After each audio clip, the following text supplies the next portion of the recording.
여러분 안녕하세요. 잘 지내시고 계십니까? 저는 요즘 부쩍 이런 생각이 듭니다. 과연 행복이라는 게 뭘까? 제가 지금 영어를 가리키고 있는데요.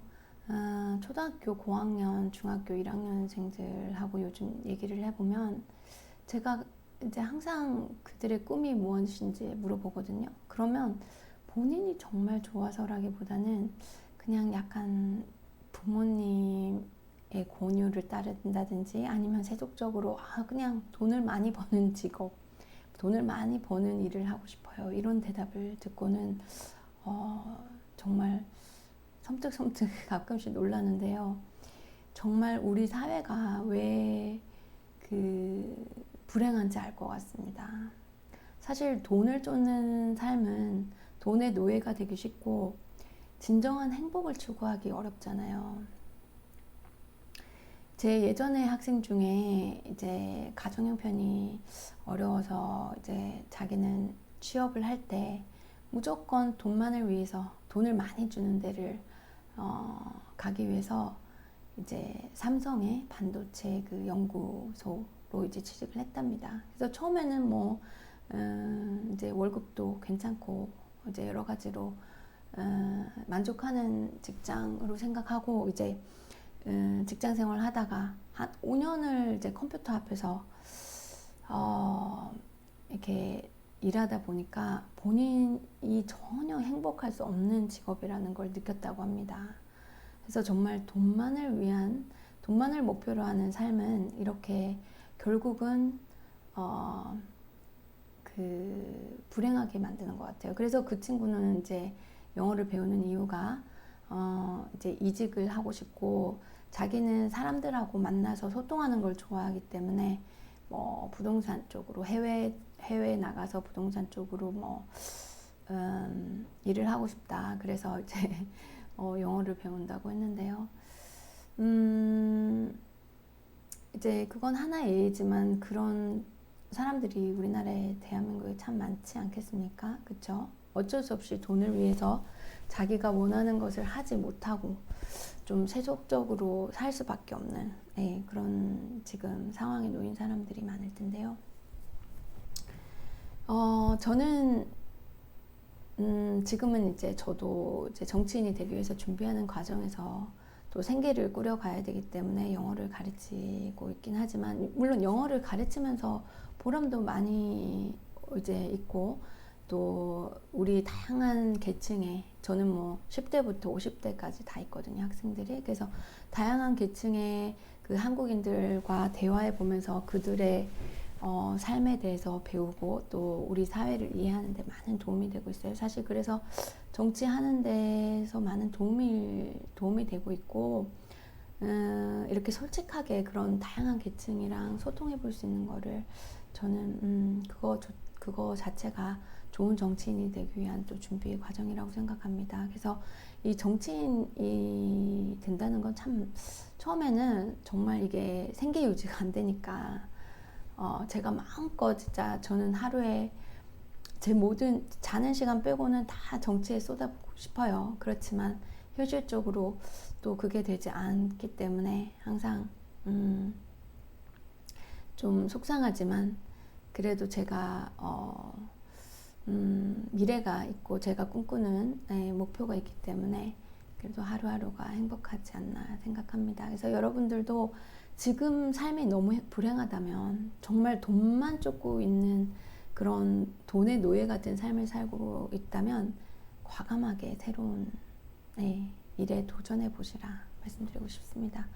물론 또 그렇게 되기 위해서는 이제 우리나라 사회가 또 그런 이제 사회 안전망과 교육의 기회를 제공해 줄 수 있는 또 선진국이 되어야 되겠죠. 그렇죠? 이제 그걸 하기 위해서 제가 노력을 하고 있는 거고요. 그래서 오늘 제가 얘기하고 싶은 내용은 제가 또 충격받았다. 우리나라 지수를 이제 연구하면서 항상 충격을 받는다고 말씀드렸잖아요. 또 충격받았던 게 거의 전 세계 OECD 좀 잘 사는 국가 중에 사회 불평등 1위라는 또 이런 엄청난 충격적인 지표를 또 들고 나왔습니다. 그렇지만 여러분들은 이 속상해할 필요는 없어요. 왜냐하면 저는 이런 문제를 들고 나오지만 항상 해결점도 같이 들고 나오잖아요. 그쵸? 의외로 쉽게 해결될 수 있고 방법이 있기 때문에 또 그런 거를 그런 소득 격차를 줄이고 사회 재분배를 평화적이고 현명하게 해왔던 나라들의 또 예를 이제 제가 많이 공부를 했기 때문에 저는 여러분들한테 희망을 주는 존재지, 우리 사회가 이 정도로 헬조선입니다 라고 하는 존재가 되고 싶진 않아요. 네. 그래서 일단은 지금 이제 어느 정도 불평등이냐 하면 여러분들이 체감을 잘 하시는지 모르겠는데요. 지금 이제 부동산 같은 경우로 따지면 사실 이게 모든 소득이 또 다 이렇게 지표에 잡히지 않는 경우가 또 있어서 오히려 지표보다 더 나쁠 수도 있다고 하는데요. 예전 그 문재인 대통령님이 이제 선거 전에 하신 말씀도 그렇고 김누리 교수님이 또 이렇게 책에 적어 놓으신 말씀이랑 이렇게 비교를 해보면 거의 우리나라 그 상위 10%의 그 소득 이제 인구가 61%의 뭐 61%가 넘는 재산을 소유하고 있고 부동산 같은 경우는 뭐 훨씬 더 심하고요. 그리고 90%의 한국인이 2%를 소유하고 있다. 부동산 같은 경우도. 근데 이건 진짜 믿기지 않는 지표긴 해요. 근데 다들 또 이렇게 말씀하시니까 정말 이 정도로 우리나라가 지금 소득이나 이런 그 자산의 불평등이 있나? 이렇게 생각하면은 정말 놀라울 따름이죠. 그쵸? 근데 이런 거를 줄이지 못했던 정치인들의 실패이기도 한 거죠. 그래서 이제 사실 근데 이걸 그럼 어떻게 줄이느냐 이제 거기에 관건이 있는데 그걸 이제 정치인들이 해야 되겠죠. 근데 이제 지금 이 정도의 그 불평등이면 1789년 그 혁명이 일어날 당시에 프랑스보다 지금 더 심하다고 합니다. 그러니까 저희도 어떻게 보면 이 사태가 정치로 인해서 풀어지지 않는다면, 평화롭게 해결되지 않는다면 정말 우리나라의 어떤 좀 부정적으로 혁명적인 그런 사태가 벌어질지 모르는 겁니다, 여러분. 네. 이 사회 불만과 사회 빈곤, 부정의가 가득 찬 사회가 된다면 어느 순간 그 사회는 터지게 돼 있잖아요. 그렇죠? 우리 역사적으로 봤을 때. 그럼 어느 누구도 승자가 될 수 없어요. 그렇죠? 뭐 가진 자이건 가지지 못한 자이건 사실 우리가 역사적으로 봤을 때 그러한 피를 불러일으키는 혁명들은 결코 순탄하지 않았고 결코 윈윈할 수 있는 방법이 아닌 것이죠. 그런데 그런 불평등을 정말 유혈 사태 없이 평화적으로 해결한 나라가 또 이제 북유럽 그 스웨덴 나라인 것이죠. 그래서 그런 이제 나라들의 해결 방법을 보면 두 가지로 제가 크게 구분을 했는데요. 이제 누진세로 인한 증세, 그러니까 조세 정의라고 표현할 수 있습니다. 조세 정의를 통해서 그 세수를 증가시키고 그 증가된 세금을 우리 모두가 체감할 수 있게 아주 현명하고 또 다 공공의 이익을 위해 잘 쓰여질 때, 그때 그런 소득 불평등도 줄일 수 있고 또 사회가 더 행복한 사회로 나갈 수 있는 것이죠. 그래서 그게 가장 중요한 해결 방법입니다. 그래서 우리나라나 미국같이 이 정치가 잘 굴러가지 않고 또 소득 불평등이 심한 사회는 이 정치에 대한 신뢰가 없기 때문에 세금에 대한 신뢰도 없어요. 그래서 조세 그러니까 저항이 굉장히 강한 편인데 오히려 세금 비율이 더 높은 스웨덴이나 다른 선진국들의 사람들하고 대화를 나눠보면 그들은 세금을 더 올리는 데 환영할 정도로 그만큼 착취에 대한 그 세금이 본인한테 혜택이 돌아온다는 믿음이 굳건하고 그거를 겪고 살아가기 때문에 체화됐기 때문에 세금에 대한 그런 그 저항이 거의 없고 오히려 세금을 긍정적으로 보고 있는 것이죠. 스웨덴 같은 경우는 세금을 아주 그 세금이란 단어 자체도 거의 보석인가 보물인가 하여튼 굉장히 좋은 긍정적인 단어였습니다. 그래서 세금이 국가에서 빼앗아가고 나한테 혜택이 돌아오지 않는다고 생각하는 미국과 한국에 비해서 물론 정치인들이 그 세금을 잘못 썼기 때문에 그런 부정적인 경험으로서 한국 사람들이 그렇게 느끼게 된 것이죠. 그렇죠? 그런데 좋은 경험을 한 그 국가의 시민들은 세금에 대한 이미지가 완전히 180도로 달랐습니다. 그래서 누진세로 인한 증세, 그 다음에 플러스 교육 기회 증대. 교육이라는 거는 이제는 예전처럼 그냥 고등학교까지가 아니라 대학교, 대학원까지 뭐 의대, 법대, 뭐 공대 모든 건 할 거 없이 다 세금에서 해결되는 무상 교육이 돼야 됩니다. 왜냐하면 우리가 결과를 동등하게 하는 건 사실 그런 뭐 예전에 공산주의 이런 데선 당연히 실패했잖아요. 개인의 의욕을 떨어뜨리는. 그렇지만 기회는 공정하게 줘야 됩니다. 그래서 사회 계층 간에 노력하면 왔다 갔다 할 수 있는 충분한 그런 기회가 보장되고 그런 그 계층 간의 이동이 자유로운 사회가 되어야만 희망을 줄 수 있고 그 희망을 가져야만 또 열심히 살게 되고요. 성취를 하려고 노력하게 되는 것이죠. 그러니까 이 자본주의, 시장경제의 자본주의를 잘 굴러가게 하기 위해서라도 이런 교육 기회의 공정함은 반드시 이루어져야 됩니다.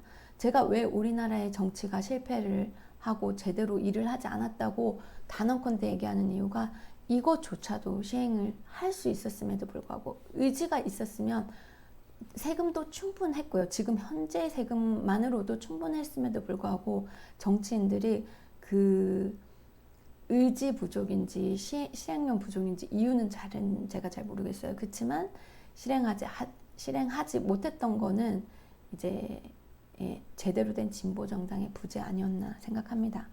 그래서 이제 이 교육 기회의 공정함 증대 그리고 누진세로 인한 증세 이 두 가지가 답이라고 할 수 있습니다. 그럼 이 교육 기회 증대에서는 그럼 대학교만 무료라고 해서 되냐? 그러면 뭐 주변에 만약에 40대, 50대 가정이 있는 사람이 대학교를 다시 들어가려고 할 때 지금 당장 생활비가 또 필요하잖아요. 그렇죠? 그리고 청년들조차도 집안 형편이 어려운 경우 아니 대부분의 경우가 그렇겠죠. 생활비를 또 아르바이트로 벌어가면서 공부를 하게 된다면 집안 형편이 넉넉해서 생활비 걱정 없이 대학교를 다닌 학생들하고 또 불평등하게 되는 것이죠. 그걸 해결하기 위해서는 정부에서 생활비를 보조를 해줘야 되는 것이죠. 그렇죠? 그래서 생활비에 보조한 이거 어느 정도를 보조하느냐, 뭐 어느 정도는 갚지 않아도 되는 국가 보조고 어느 정도는 국가에서 뭐 이자 없이 아니면 굉장히 낮은 이자로 장기간 동안 갚을 수 있는 뭐 대출로 해주느냐는 이제 그 부분은 좀 더 다양한 외국의 사례들을 보면서 연구를 해봐야겠지만 생활비 보조를 해주고 공부하는 동안 얼마든지 뭐 나이에 상관없이 당장 뭐 고등학교를 졸업하고 대학을 꼭 가지 않더라도 중년이 되더라도 얼마든지 재기를 할 수 있고 새로운 커리어를 또 도전해 볼 수 있게끔 그런 기회가 보장되기 위해서는 생활비 보조가 대학비 무료와 같이 가야 됩니다. 그 두 가지 방법이고요. 그리고 우리가 기본적으로 지금 우리나라의 부동산 문제도 굉장히 이제 큰 이슈잖아요. 저는 그것도 간단하게 우리가 인식 전환으로 아웃 오브 박스라 그러죠. 우리가 다른 그 나라의 예를 공부를 하다 보면 이런 저절로 좋은 아이디어가 떠오르게 됩니다. 그래서 제가 여러분들한테 항상 책을 좀 많이 읽으시면 이 다른 그 나라 정치에 대해서 공부를 좀 하면 이 답이 의외로 잘 떠올라요. 그래서 주거와 교육과 의료는 국가에서 우리 모두가 함께 풀어나가야 한다는 인식 전환입니다. 그래서 개인이 그냥 지금까지는 개인이 열심히 성공하고 출세해서 집 사고 이런 거를 우리가 미덕으로 삼았잖아요. 그렇지만 이제는 그런 시대는 그런 시대보다 좀 더 고차원적인 차원으로 이제 사회를 꾸려가야 되는 것이죠. 왜냐면 그게 잘 작동해 오지 못했잖아요. 아주 상위의 기득권들이 그런 파워를 막 이렇게 휘두름으로써 그런 기득권들은 더 많은 재산을 가져가게 되고 이제 나머지는 피해자가 되는 지금 부작용을 겪고 있는 거잖아요. 그래서 정부가 이런 부분에서는 과감하게 규제가 들어가야 됩니다. 그리고 여러분들의 아이는 우리 모두의 아이다라는 개념, 한 아이는 우리 모두의 아이다라는 개념, 그리고 한 가족의 그런 집을 제공하는, 주거를 제공하는 건 최소한의 기본권이잖아요. 그것도 우리 모두를 위한 주거 정책을 가야 되고요. 그리고 의료는 우리나라가 미국보단 그나마 잘하고 있지만 아직도 모자란 부분이 많습니다. 그래서 그런 부분도 좀 더 확장해서 이제 예를 들어서 스웨덴 같은 경우는 1년에 의료비 상한선이 있어요. 한국 돈으로 40만 원인가 50만 원 정도. 그러니까 그 이후에 모든 병에 대한 그 진료비가 전혀 걱정할 필요가 없는 거죠. 나라에서 다 이제 책임지고 있습니다. 그리고 뭐 그거보다도 소득이 더 떨어지는 경우는 뭐 스웨덴 같은 경우는 없으니까. 그렇지만 이제 1년에 50만 원 정도 본인이 부담해야 되고 뭐 무슨 병에 걸리든 무슨 질병에 걸리든 그 나머지는 다 정부에서 해결해 주는 것이고요. 그래서 우리도 의료도 좀 더, 그리고 공공의료를 더 확실히 늘려야 되는 건 이번 코로나 사태로 절감했잖아요. 그래서 공공의료를 훨씬 더 늘릴 수 있게 해야 되고요. 그리고 이제 이 자본주의 사회에서, 시장 경제 사회에서 어쩔 수 없이 일어나는 해고와 빈곤, 이런 문제들, 이런 문제들도 한 개인의 문제가 아니라 이건 사회 전체의 문제라는 인식을 통해서 이제 그런 부분에 대한 사회 안전망을 적극적으로 갖춰야 되고요. 그리고 사회 약자, 뭐 편부모라든지 장애인이라든지 이제 뭐 노인이라든지 어린아이들이라든지 이런 사회의 약자를 보호할 수 있는 그런 이제 정책을 이제 꼼꼼하게 해야 되는 것이죠. 그래서 그렇게 된다면 우리 모두 사회 약자가 될 수 있거든요.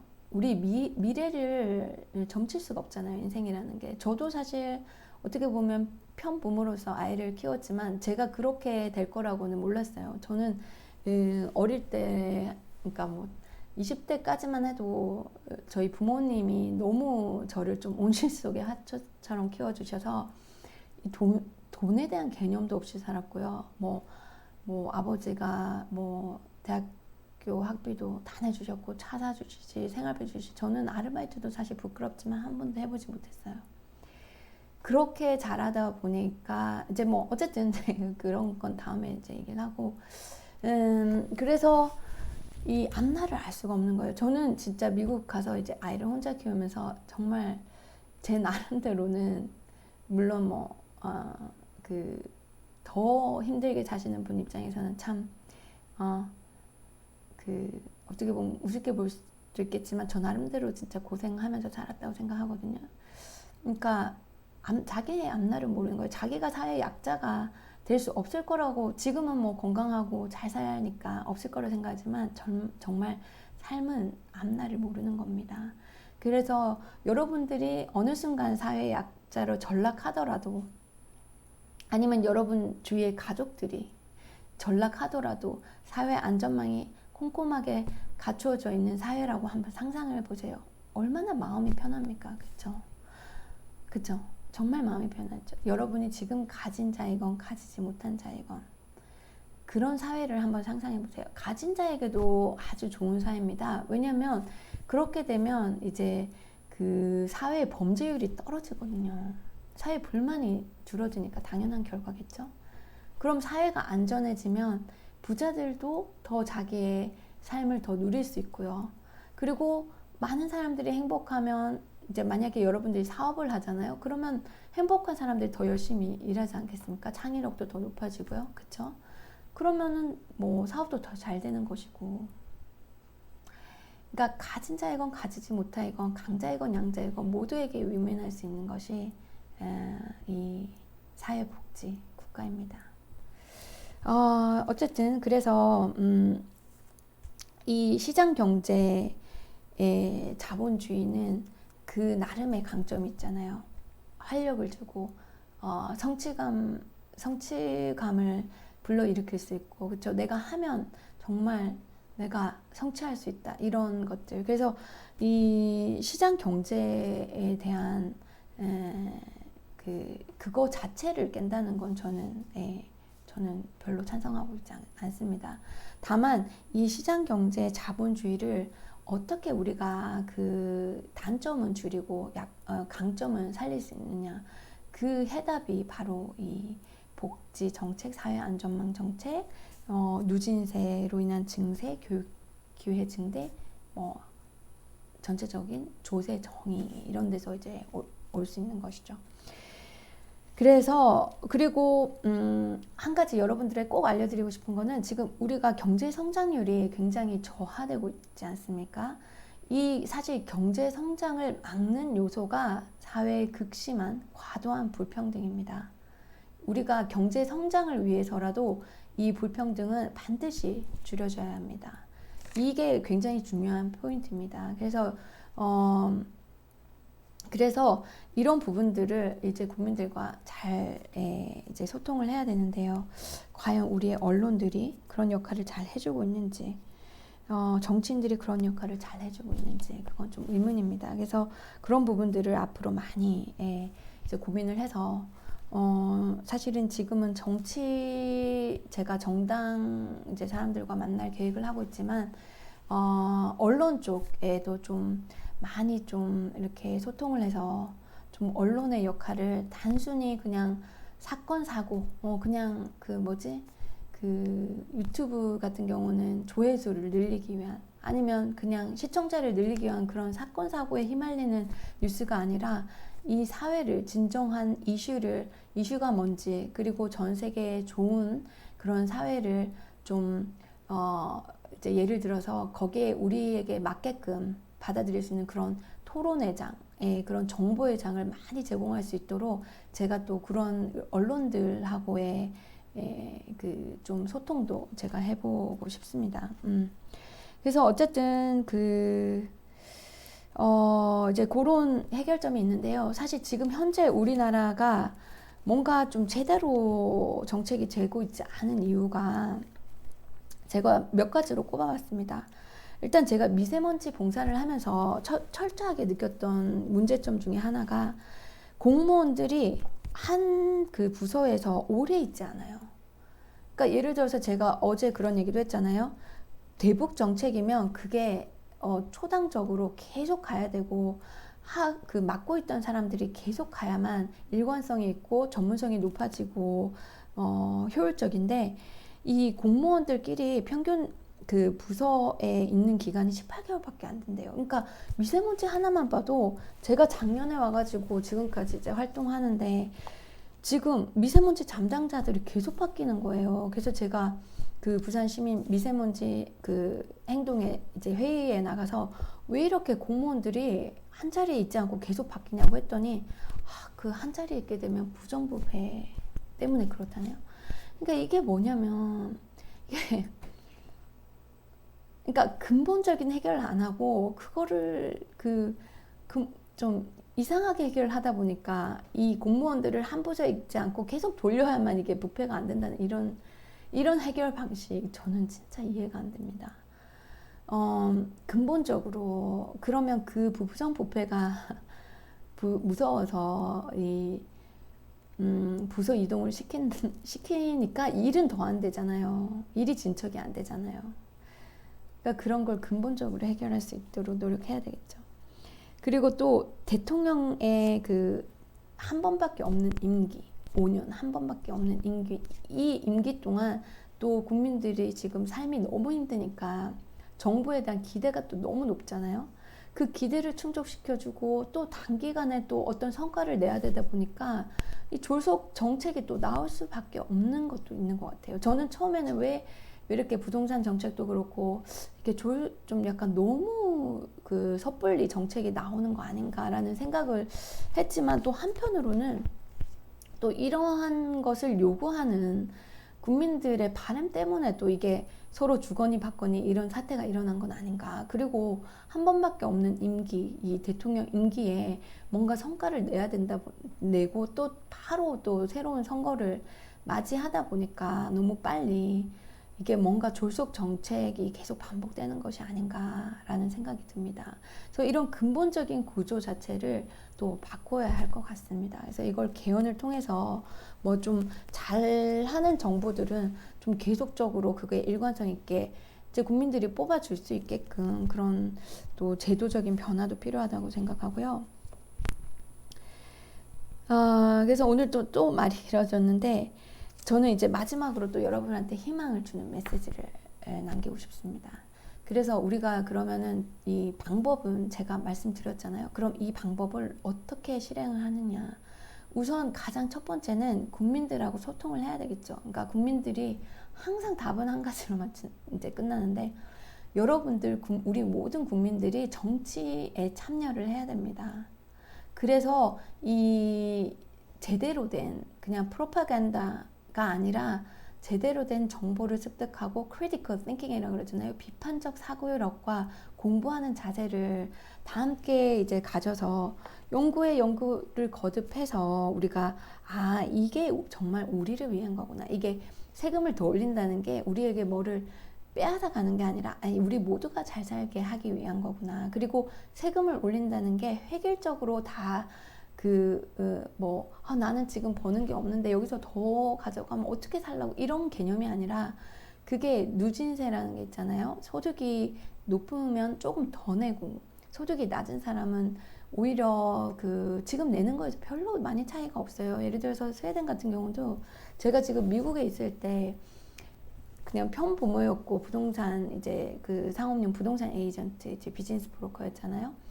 한 25% 정도 냈거든요. 그러면 이제 스웨덴을 제가 비교를 해보니까 좀 그렇게 소득이 많지 않은 경우 한 30에서 35% 정도고 이제 소득이 좀 많은 경우는 이제 아주 많은 경우를 말합니다. 60%가 조금 상회하는 그 정도 수준이었단 말이죠. 그러니까 여러분들이 복지국가가 되면 내 삶이 더 어려워진다 이런 고정관념을 버리셔야 돼요. 그리고 이제 제가 또 이제 말씀드리고 싶은 거는 그러면 이제 이렇게 국민과 소통이 된다면 예전에 왜 우리 IMF 이후에 금모으기 운동이라든지 또 우리가 사실 미국이나 중국은 미국은 재활용이 진짜 안 되고 있거든요. 그냥 큰 쓰레기 봉투 있잖아요. 그 코로나 사태 때 왜 뉴욕의 대학교에서 보호복이 없어서 검은색 쓰레기 봉투 이렇게 보호복으로 만들어서 입고 있는 거 보셨죠? 그 쓰레기 봉투를 이제 사용합니다. 거기에다가 음식 찌꺼기랑 재활용이랑 종이만 빼고 다 집어넣어요. 종이도 집어넣어도 아무도 뭐라 하지 않습니다. 저는 처음에 미국에 이민 가가지고 이제 그게 너무 죄책감을 느꼈고 너무 불편한 거예요.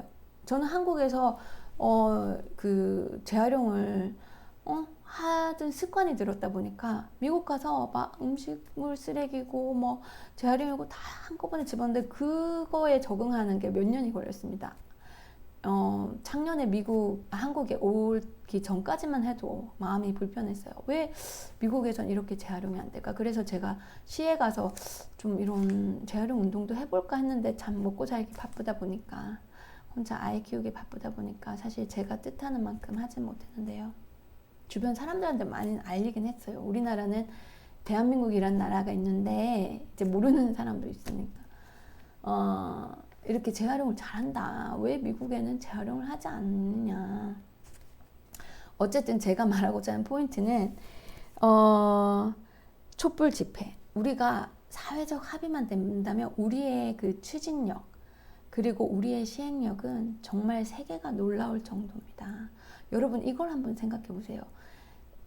이민을 가거나 한국을 떠나면 한국이 객관적으로 보이거든요.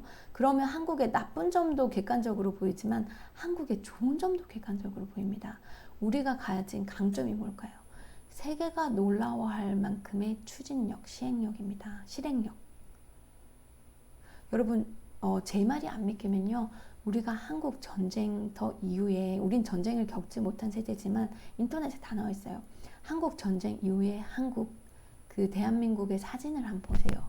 우린 진짜 아무것도 가진 게 없었습니다. 정말 먹을 게 없어서 식사하셨습니까? 이게 인사였다고 하잖아요. 밥을 못 먹을 사람이 너무 많았으니까요. 그런 나라 지금 한번 보세요. 얼마나 지금 우리나라 GDP가 전 세계에 거의 10위에 들어갔잖아요. 그렇죠?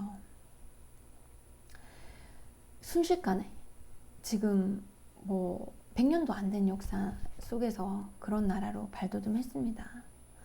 그러면 과연 우리가 사회적 그 국민적 소통만 된다면 우리가 얼마나 빨리 행복한 나라, 다 함께 잘 사는 나라, 복지국가를 이룩할 수 있는지 여러분 한번 상상을 해보세요. 저는 그 상상을 하면 너무너무 행복해지고 진짜 지금 아무리 내 현실이 힘들어도 희망으로 가슴이 뛰거든요. 저는 여러분들도 한번 가슴이 뛰기를 바랍니다. 진짜 눈 감고 한번 그런 사회를 상상해 보세요. 우리가 지금까지는 성장만을 위해서 우리 그 부모님 세대 선배들이 허리띠 졸라매면서 열심히 하셨습니다. 정말 그분들이 미숙한 민주주의를 우리에게 물려줬다고 할지언정 저희는 그분들의 희생에 감사해야 됩니다. 우리 세대는. 우리가 이 정도까지 잘 살게 된 것은 그분들의 희생이 없었다면 절대로 불가능합니다. 어떤 사회를 사실 헬조선이라고 하는 사회를 물려주었지만 그래도 그분들의 노고를 우리가 항상 감사하는 마음은 잊지 않아야 됩니다. 그럼 과연 우리 세대는 그리고 우리 젊은이들 우리 미래 세대를 위해서 이제는 성장뿐만 아니라 공정한 분배를 이룩한다면 성장과 분배를 조화롭게 이룩한다면 우리는 더 아름다운 사회를 우리 자녀들에게 물려줄 수 있고요. 그때서야 우리가 그래도 우리도 죽기 전에 좋은 일 했지. 우리 선배들이 우리 부모님 세대들이 우리한테 이렇게 잘 사는 우리나라를 물려줬듯이 우리도 뭔가 이제는 모두가 잘 사는 나라를 물려줄 수 있다고 자신하면서 눈을 감을 수 있지 않을까요? 사실 저는 제 인생의 사명이 그런 사회를 저희 아들뿐만 아니라 우리 모든 아이들을 위해서 물려주고 싶습니다. 그래서 우리가 마지막에 눈을 감을 때 정말 우리가 잘 살았구나. 우리는 그 독재자를 경험하지 않아서 사실 막 정말 목숨을 걸고 민주화 운동을 하지 않은 세대잖아요. 사실 저는 그런 걸 잘 모르고 사는 세대인데 그렇게 힘든 상황에서 희생을 해서 이 정도까지 물려주신 것도 사실 크게 감사해야 된다고 생각합니다. 그렇지만 우리가 가지고 있는 책임을 다해야 되는 것이 또 우리의 임무인 것이죠. 그래서 이제 우리나라는 정치만 고치면 됩니다, 여러분. 정치하고 교육이죠. 물론 또 그 교육도 정치가 고칠 수 있는 거니까 한마디로 우리는 정치만 고치면 됩니다. 그리고 우리 모든 국민이 정치인이 되어야 합니다. 자, 그러면 오늘도 제가 말이 너무 길어지기 때문에 오늘도 방송을 여기서 그만 마치고요. 여러분들 오늘 또 행복한 하루 보내시고요. 다음 시간에 또 뵙겠습니다. 그러면 안녕히 계세요.